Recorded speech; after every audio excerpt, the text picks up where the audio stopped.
During President Uhuru Kenyatta's state visit to South Africa in September 2021, South African Airways and Kenya Airways announced a strategic collaboration arrangement. It is a milestone towards co-founding a Pan-African airline group by 2023, according to a statement released on behalf of the two national carriers. In South Africa, Kenya, and the rest of Africa, the two airlines will collaborate to expand passenger traffic, cargo prospects, and general trade. The cooperation is also intended to boost the financial stability of both airlines while also providing competitive costs in both the passenger and cargo categories. The newly negotiated collaboration framework, in the opinion of the two airlines, is in keeping with the goals of the Africa Continental Free Trade Area Agreement, which is to expand the continent's economic integration and prosperity. According to SAA Chair John Lamola, the strategic collaboration framework would spark the Kenya and South Africa tourist circuits, which account for important chunks of each country's gross domestic product. And according to Kenya Airways CEO Alan Kilavuka, the Kenyan and South African governments want to purchase a minority stake in the Pan-African carrier. Kilavuka further states that the focus is on securing money from a financial institution rather than an industry partner like a Gulf carrier, because doing so may risk plans to split long-haul flights between the airlines' hubs.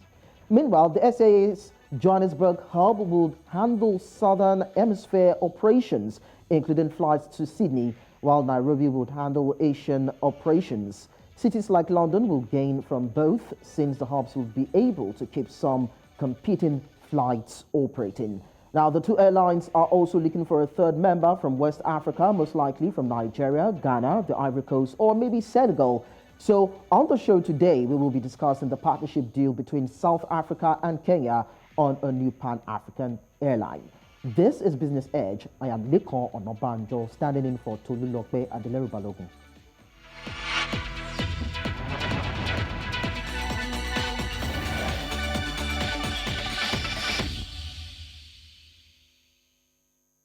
Joining me from Blantyre, Malawi, is Tony Sean Mendis, an aviation expert, and we will be discussing this sort of merger coming together of South Africa Airlines and, of course, Kenya Airlines. You are welcome, Sean. Thanks for joining us. Thank you. Now, Sean, the rule of thumb in business ensures or stipulates that there should be some sort of collaboration that would engender growth or survival. Now, looking at the coming together of Kenya Airways and South African Airways, do you think that these two entities are suitable for each other? Do you think that they can work together?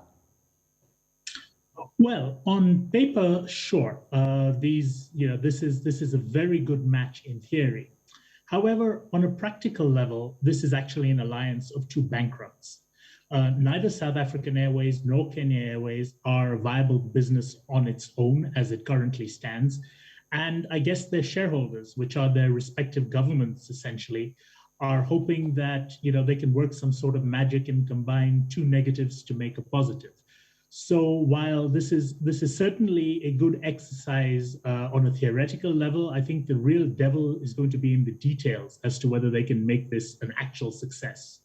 Let's go into the details now. One of the airlines just got bailed out while one is waiting for a chunk of fund just for it to keep operating. Now, looking at these issues, don't you think these baggages could actually scare away would-be investors? Well, while both Kenya Airways and South African Airways are in similar positions, they're actually in these positions for very different reasons. Kenya Airways was not a badly run carrier for most of its existence, but I think their decision to launch what they called Project Mawingu in 2012 wound up crippling them. Basically, they wound up taking up a huge amount of long-term debt to finance a very ambitious expansion plan at precisely the wrong time in retrospect. This was right around the time where there was a flare-up in the security situation in that region, and inbound tourism to Kenya dropped badly. That left them with a bunch of commitments for aircraft, a bunch of large aircraft, a bunch of new routes that simply couldn't be sustained by the new market dynamics. And I think that's probably the biggest reason why KQ has fallen into such a difficult situation today. South African Airways, on the other hand, has been victim of its government's policies for the most part. I mean, the ANC governments in the post-apartheid era have been clear that their national transformation agenda is a higher priority than the commercial success of its state-owned enterprises. Now, that may work for state-owned enterprises that are in areas where the state has a de facto monopolistic position, but not in a globalized industry like aviation. In fact, SAA's market share in its home market has consistently trended negatively over the last 3 decades, to the point where they barely had a 15% market share by the time they suspended their operations in 2020. So yes, there are definitely legacy issues for both the airlines, but the legacy issues for each airline are very different. All right. I want to believe, Sean, that you are aware of the fact that Kenya in recent times pulled out of an alliance, that is the Kenya Air France KLM alliance in recent times, and it even almost got nationalized in some process. Now, what makes this merger different from the previous collaborations that Kenya has had? Well, I think the main difference is that the Kenya Airways KLM partnership was a really good thing. In fact, it was a very big essential for both Kenya Airways and KLM when they started it up in 1996. And unfortunately, it was the changing priorities of the market that meant that eventually an amicable divorce was necessary. If you look back to the 1990s and where KLM was, they were a small independent European carrier back then. And, they had to compete with the behemoths like Lufthansa, British Airways, Air France. And the only way that a small country like the Netherlands could do that was by entering into partnerships and alliances. So they entered into a major partnership with Northwest in the USA. Their African strategy was to partner with Kenya Airways. That was very good while it lasted. But in 2004, KLM and Air France Group wound up merging. And Air France had a very different Africa strategy, which was built upon France's own colonial roots in Africa. That meant that Kenya Airways' value to that alliance changed, and it was probably then best for both sides that they figured out a way to split and go their own separate ways. Now, what South African Airways can bring to the table today, or vice versa, what Kenya Airways can bring to South African Airways today in terms of financing, expertise, etc., is very different than what KLM brought to Kenya Airways back in 1996. The only real advantage that both SAA and KQ have and that they can bring to each other is the value of their home markets, which still remain some of the largest economies in Africa. All right, well, let me put this to you. There was a time that South African Airways got a buffer and was rescued, but in that process, Mango was left to fend for itself. Now, looking at this collaboration, if Kenya Airways fails to be profitable, do you think it will be abandoned also to fend for itself?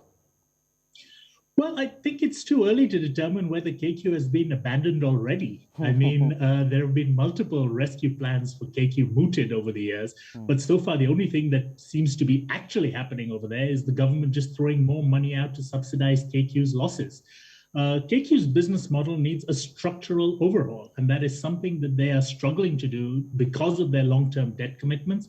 And of course, due to labor issues, which have political undertones as Kenyan elections approach again. So, I don't think KQ is out of the woods by any means. And I definitely don't think that SAA is out of the woods by any means. I think both those carriers need to have a very close look as to what their objective is, both as an independent entity as well as a combined entity.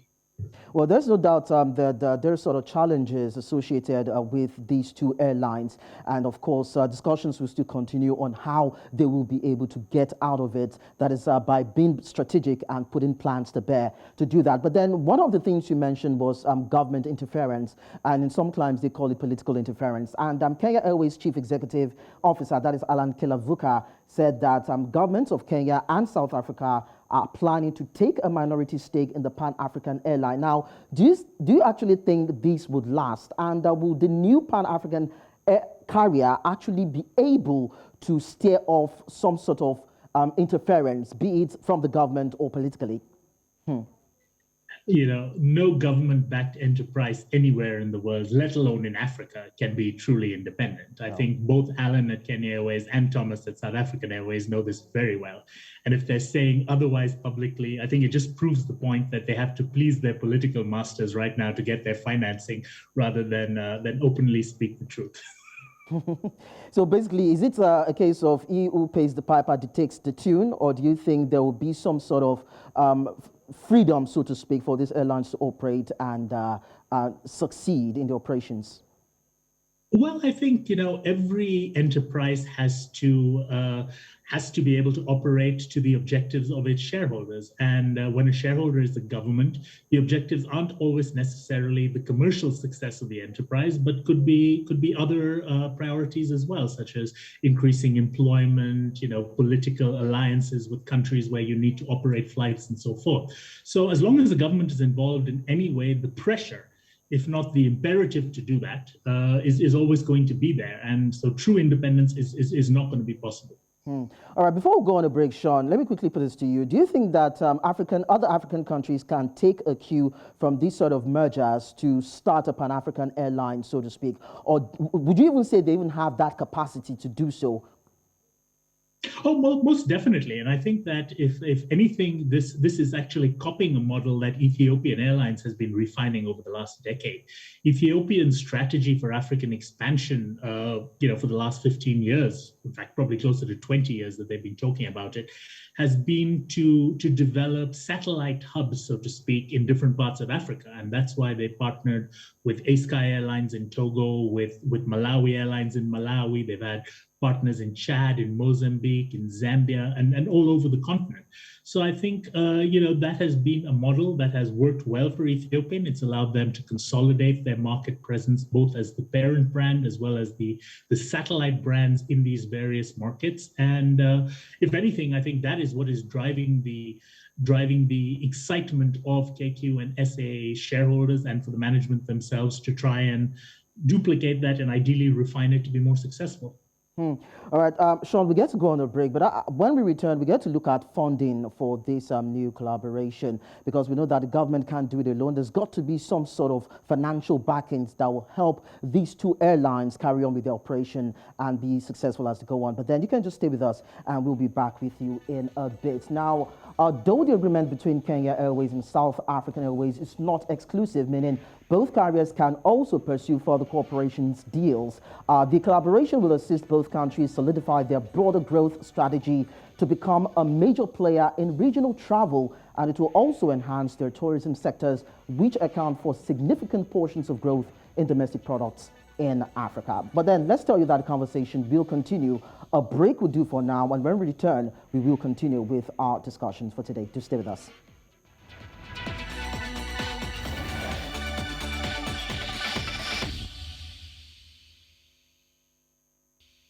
On Business Edge today, we have been discussing the collaboration between Kenya Airways and South Africa Airways to launch a Pan-African airline. And my guest is still Sean Mendis, an aviation expert from Malawi.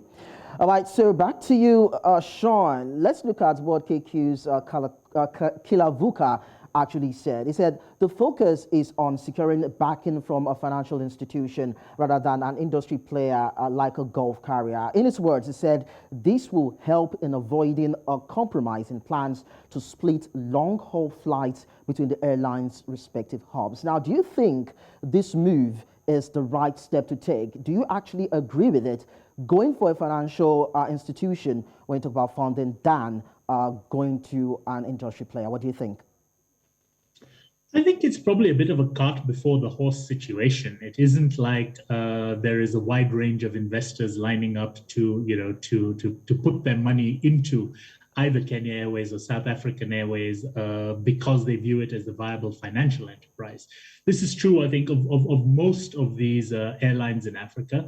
The people who come to the table are doing it because they're using it as a gateway to get in either for other government concessions elsewhere, for to complement their their global business model, or something for the benefit of the investor. So certainly, in theory, I think Alan is absolutely right that a financial institution would give the new entity more independence to be able to take the decisions that are in the best commercial interest of the enterprise itself. But it's not going to be that easy to get a financial institution willing to do that, because the risks of investing in an African airline are quite simply higher than the risk profile that most financial investors are willing to assume. Well, what makes the risk higher? What are those factors you would say that increases the risk, that makes it more volatile? Oh, well, I could go on for about an hour on this, but operating airlines in Africa is a very different challenge than operating airlines in other parts of the world. There are challenges in infrastructure, there are challenges in technology and distribution. These are not challenges which can't be overcome. There are a number of African airlines which, especially on localized levels, have been able to overcome these and in fact become very successful by mastering these. But in general, operating an airline in Africa is more expensive than elsewhere in the world as a result of these. You have higher fuel prices, which are driven by the need to import jet fuel for the most part due to lack of refineries. Even when transporting jet fuel, you have to use trucking, which is more expensive than pipelines.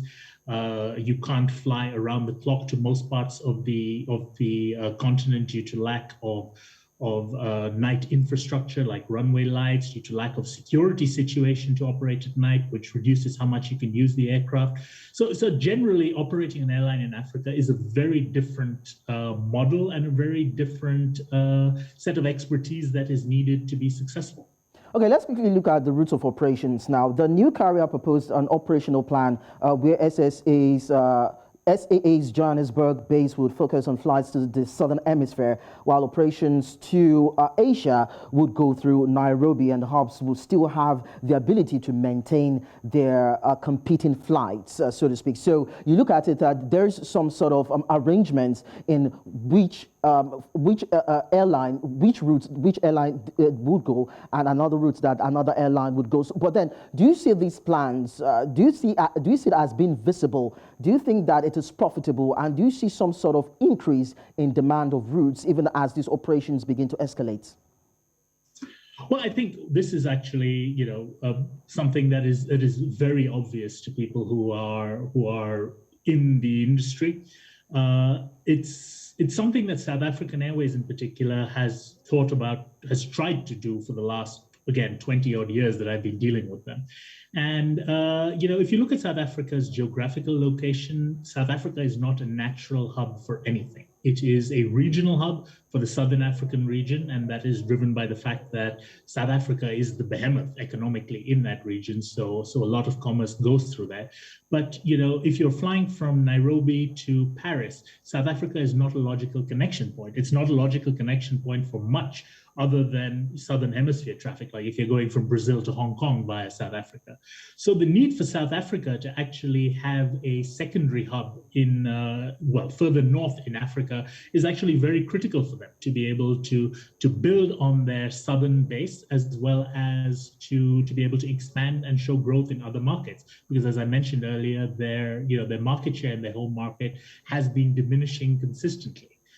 Kenya Airways is in a similar situation because their proximity to a very strong competitor right next door in Ethiopia makes it very difficult for Kenya Airways to dominate in their home region of Eastern Africa. So for them, the benefits of having a partner in Southern Africa with a strong brand presence, with a strong market presence in that region, allows them to look a bit more south to be able to expand their home market in that area. So in concept, I think this is a very good idea. And both South African Airways and Kenya Airways have some excellent people working there in their network team. They've thought this through. I know from working with them over the years that that this is an idea that they've all dreamed about implementing, and I sincerely hope for their sakes that they're able to at least get it off the ground and get something moving along those lines. Just to buttress your point, we are aware that the two collaborating carriers are looking at recruiting a third member from West Africa. Now, you look at Nigeria, Ghana, Ivory Coast, or Senegal. Which do you think would give them that propelling that will drive this new investment in terms of partnership? Do you think they will be going for emerging ones, or do you think they would be going for pre-existing ones that, when you look at the airlines, most of them are still in debt? Again, that is something that is very good in theory. The triangle, the East, West, and Southern African hubs is an excellent concept. And if we can execute it well, it will be very successful. But in practice, finding that partner is not going to be easy. If you look at the West African market right now and the people who are doing well or who are growing in that market, none of them are really in a position to join this alliance seamlessly. I mean, you've got ASky in Togo, which is the big player in West Africa right now, but that is already 40-something% owned by Ethiopian Airlines. So that's not going to be an option for them. You've got Africa World Airlines in Ghana, which is a very good, very strong, profitable regional carrier. But that's pretty much what AWA is doing right now. It is a regional carrier with its market dominance in Anglophone West Africa only. You've got Air Peace in Nigeria, which has got very good ambitions, which is consistently growing, but they are under a cloud as their ownership is facing indictment in the United States on money laundering and fraud charges. So, that may not be a very good option. Then you're looking at state-owned carriers, which are for the most part competing with each other, not on commercial terms, but competing who can suck out the most state subsidies. You've got Air Cote d'Ivoire, Air Senegal, and carriers like that who basically have business models that are designed to boost the prestige of the nation rather than to ever make money. And would that really fit in to an alliance which is supposedly being formed to get away from that model in Kenya and South Africa? So I agree that a West African partner is probably important to the alliance, but I don't actually see one available right now or in the foreseeable future that could fit into a commercially viable alliance. Okay, Sean, when you look at developed countries, their airline ecosystems and the competition that pre-exists within that ecosystem. Now, we understand that it is fierce, it is more organized, it is more efficient. Now, do you think that this collaboration coming from South African Airways and, of course, Kenya Airways can be sustained? Do you think they can survive amidst this efficiency that we have across board all over the globe? Well, I don't think there's necessarily a need to compete directly against these carriers. I think that, African carriers easily find a niche to complement other carriers flying into Africa. And African carriers can build upon that profitable niche until they reach critical mass where they're able to to fund the losses that may be necessary to win market share away from those. African carriers really need to focus on their strengths, and the strengths that African carriers are in the last mile delivery.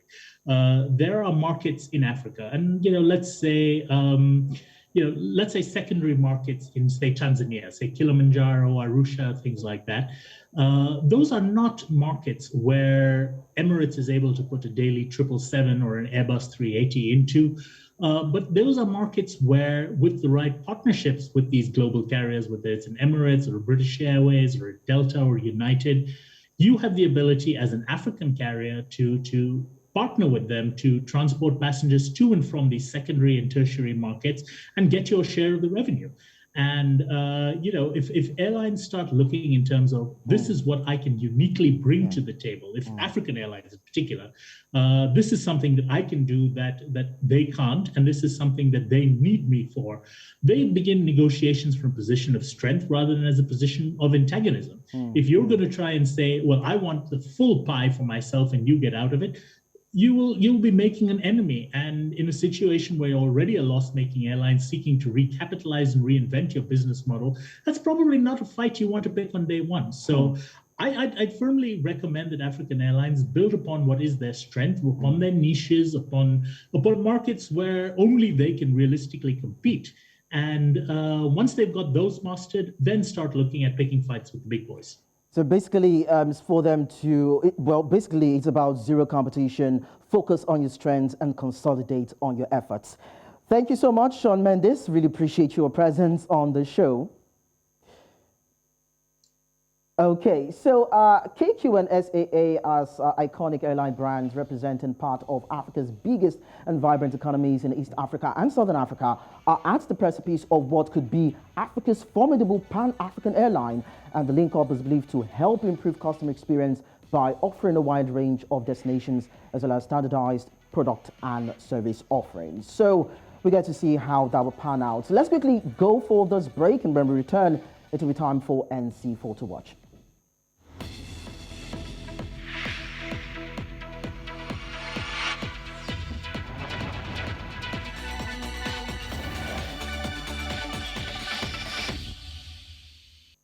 On NC4 to watch, let's tell you that Kenya Airways plan to cut the cost of hiring their jets, which have been denied by 2 aircraft leasing businesses in a row, putting many planes on the ground as their airline undergoes reorganization.